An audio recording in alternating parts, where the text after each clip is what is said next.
طيب العالم تتكلم تقول يا جمهور النصر ترى احنا في عالم احتراف. حتى عالم احتراف الحين الجمهور سالفة حسن معاذ وش سووا بحسن معاذ جمهور النصر عشان إصابة سعد؟ وش سووا بحسن معاذ 6 شهور هم حاصرينه عشان سعد نسى الفضل هذا كله. احنا ولا ويروح مع الهلال دقيقة ويصرح تصاريح أنا انتقلت من نادي كبير إلى نادي أكبر.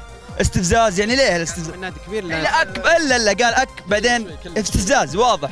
بس انا اقول شوف سعد الحارثي بصراحة يعني سوى حركة والله العظيم انه ندمان عليها الى يومك هذا. سعد والله العظيم انه ندمان عليها وبتشوف. اتحاد ولا نصراوي؟ هلالي جاي مع مين؟ مع الاتحاد ضد النصر؟ ضد النصر. طيب انت جاي يعني كذا لحالك ولا معك اصحابك اتحادية؟ لا والله ما احد لحالك بس على اساس سعد الحارثي. سعد وش دخل سعد؟ انا كنت نصراوي وحولت هلالي الحين. يعني انت من المنضمين الكابتن سعد، يعني انت تشجع سعد ما تشجع النادي؟ اشجع سعد ما اشجع النادي ما اشجع النصر. ليش؟ الحين انا اشجع الهلال. ليش؟ اساس سعد. في النصراوية زعلانين على ذهاب سعد الى الفريق الهلالي.